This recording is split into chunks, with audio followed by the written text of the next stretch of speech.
Greetings and welcome to Space Center Houston, the home of the Johnson Space Center Visitor Center. Today I'm going to be showing you three of the most impressive pieces of hardware here at Space Center Houston. First, we'll see the Falcon 9 booster from SpaceX. Second, we'll see the shuttle carrier aircraft and their shuttle mock-up Independence. And third, we're going to see the Saturn V rocket, the rocket that took us to the moon. Let's go. This SpaceX Falcon 9 first stage, a Block 3 variant, is known as Booster B-1035. It flew twice in 2017 for NASA. Both missions, CRS-11 and CRS-13, delivered cargo to the International Space Station. It was the first booster to be reused twice for a NASA mission. Both flights had B-1035 land at LZ-1, or Landing Zone 1, at Cape Canaveral Space Force Station right next door to the Kennedy Space Center. After B-1035's second flight, it was retired and then donated to Space Center Houston for display. You can tell B-1035 flew more than once by the black soot that covers most of the booster. This is from the exhaust of the 9 Merlin 1D engines. The soot comes from the RP-1 kerosene fuel the Falcon 9 uses. And yes, the Falcon 9 gets its name from the 9 engines.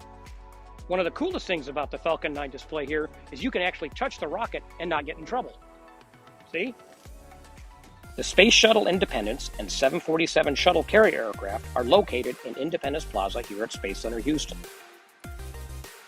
The 747 Shuttle Carrier Aircraft, or SCA, is NASA tail number 905. It is one of two 747 SCAs NASA used throughout the Space Shuttle program to transport Space Shuttle orbiters around the country. You can see by the nose markings on 905 all of the heavy lifting it did for the Space Shuttle program, including the drop tests in 1977. 905 is now a museum to the Space Shuttle program that you can walk through and learn about. The Space Shuttle Independence is a full-scale, high-fidelity replica of the Space Shuttle orbiter.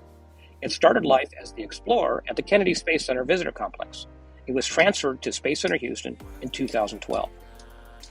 You can walk into the flight deck, mid-deck, and the payload bay and see for yourself what the interior of a space shuttle was like to live and work in. It was pretty tight fit for up to 7 astronauts at a time. Independence Plaza is a must-see when visiting Space Center Houston. Welcome to Rocket Park. Outside here, there are 2 replica rockets. The white and silver rocket is the Little Joe 2. It was used to test the launch escape system for the Apollo Saturn missions. In case of an emergency, during the early minutes of the launch, it could be activated either manually by the commander or automatically by the flight computer. It would tractor the command module, or CM, away from the Saturn V, thus saving the astronauts.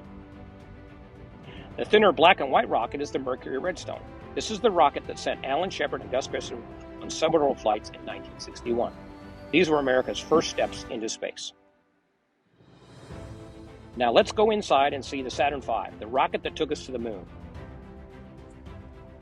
This is the Saturn V rocket. It's 363 feet tall, weighed 6.5 million pounds fully fueled at liftoff, and the 5 Rocketdyne F1 engines generated 7.5 million pounds of thrust. It was used for Apollos 8 through 17 and Skylab. It was designed by Dr. Wernher von Braun. Unlike some rockets today, the Saturn V was not reusable.